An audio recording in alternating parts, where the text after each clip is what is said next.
I keep hearing about these geographical indications, like they're stamps of authenticity or something. But what does that really mean for a product? It's a bit like a badge that tells you, hey, this product comes from a specific place, and only that place can make it this way. Think of it as copyright for locations. For example, champagne must come from the Champagne region in France, otherwise it's just sparkling wine. So basically, if I buy something with a GI tag, I'm getting the real deal from the original spot, right? Like, it guarantees the origin and probably the quality, too. Exactly, and that origin is crucial for both the reputation and the special characteristics of the product.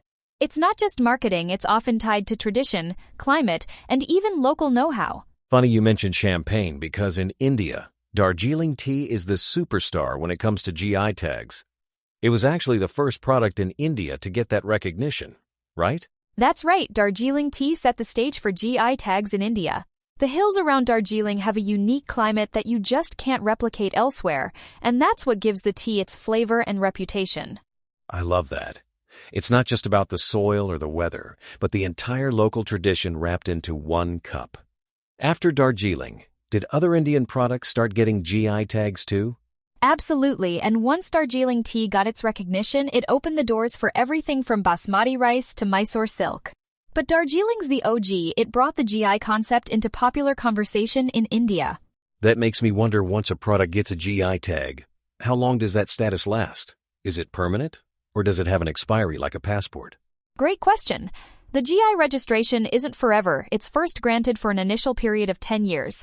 But here's the thing, you can renew it, sort of like renewing a driver's license.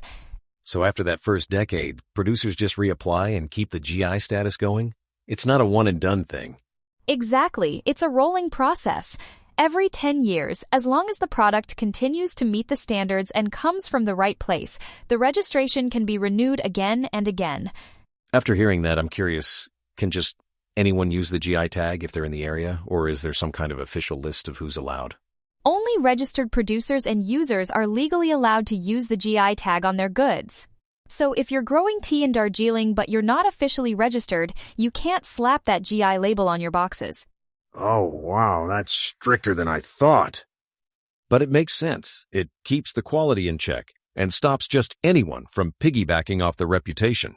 Right, and the registration for these producers works on the same 0-year cycle, so everyone has to stay in line with the standards. It's a big deal for both the market and the community. All this talk about regulations makes me wonder what happens if someone tries to fake it, like passing off regular tea as Darjeeling when it's not. That's actually called passing off, and it's a pretty serious issue. If someone's caught misusing the GI tag, there are legal consequences, penalties, fines, and sometimes even criminal charges, depending on the scale. Sounds like the protections are pretty tight. I imagine that really helps producers by protecting their livelihood and the reputation of the region. Completely. It safeguards local economies and makes sure consumers aren't being tricked. At the end of the day, a GI tag is as much about trust as it is about tradition.